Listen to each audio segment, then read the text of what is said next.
A circular coil of 20 turns and radius 10 centimeter is placed in uniform magnetic field of 0.1 Tesla normal to the plane of the coil.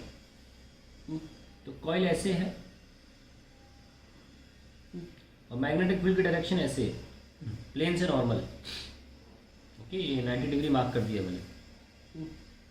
A current of 5 ampere is flowing through the coil. Direction दी नहीं तो कैसे भी मैंने mark कर the direction. यहाँ से देखने वाले के लिए क्लॉकवाइज मार्क कर दी. फिर पूछा है कैलकुलेट द, और बाकी डेटास भी ऐसे मार्क कर लीजिए. 20 turns, radius 10 centimetres, place in 0.1 tesla, current 5 ampere. ये सब डेटा हमारे पास है और ये भी बहुत इंपॉर्टेंट डेटा है कि मैग्नेटिक फील्ड का डायरेक्शन क्या. अब पूछा जा रहा है टॉर्क.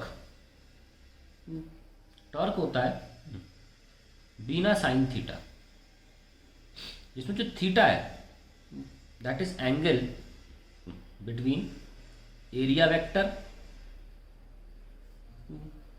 And magnetic field. क्या एंगल है एरिया वेक्टर मैग्नेटिक फील्ड में?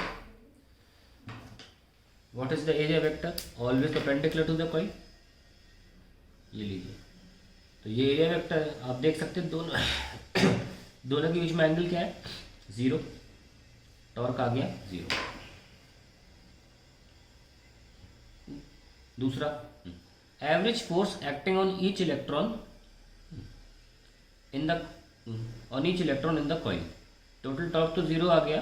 अब बोल रहे हैं average force acting on each electron. Electron पे फोर्स तो एक ही फॉर्मूले से निकलता है, that is Q V B. ठीक है, क्यू यहाँ पे इलेक्ट्रॉन है, V N B. Let us write जो जो डेटा मेरे पास है. 1.6 10 की पावर -90. वेलोसिटी ऑफ इलेक्ट्रॉन नहीं है मेरे पास, पर मेरे पास क्या है? मैग्नेटिक फील्ड तो है 0.1. सो आई कैन राइट 1.6 10 की पावर -20 इंटू वेलोसिटी. तो अगर मैं वेलोसिटी निकाल दूँ तो मेरा आंसर आ जाएगा. वेलोसिटी में कैसे निकालूँ? तो देखिए, करंट कैरिंग वायर में जो इलेक्ट्रॉन की वेलोसिटी होती है ना, वो ड्रिफ्ट वेलोसिटी होती है. ये ड्रिफ्ट वेलोसिटी है. डी लगा लो यहाँ, ये पहचानना आना चाहिए आप. और करंट का ड्रिफ्ट वेलोसिटी से फॉर्मूला क्या था? नावेद, NAEVD. सो आप VD निकाल सकते हो I/NAE से. ठीक है, तो यहाँ पे मैं सब समझता हूँ कि यहाँ पे ज़रूरत नहीं थी सॉल्व करने की. ई को, ई तो कैंसिल हो रहा है ना. तो let's solve it without opening this E. इसी को हम लिख लेते हैं फिर से दोबारा. ये ई को सॉल्व करने की जरूरत नहीं है, ई कैंसिल हो जाएगा. ये नया पेज निकालना ज़रूरी है यहाँ पे.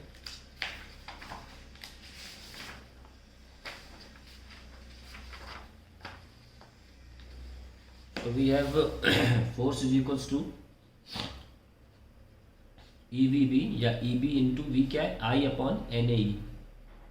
ये कैंसिल, सो IB/NA. इससे हमारा आंसर आ जाएगा. What is I? 5 ampere. Magnetic field 0.1 Tesla. ये N क्या है? Number density. नावेद में जो N था वो नंबर डेंसिटी था. कितने फ्री इलेक्ट्रॉन्स होते हैं? 10 की पावर 29.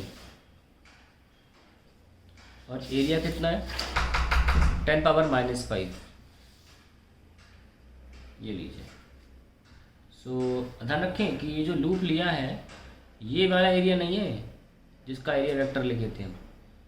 इस पोर्शन का एरिया है ये, जितना पतला ये वायर है वो एरिया, वो हमको दे रखा है 10 पावर -5. सो आ जाएगा 5 इंटू 10 की पावर -1 -29 + 5. So it is 5 10 की power -25 Newton, and that is the answer to the question.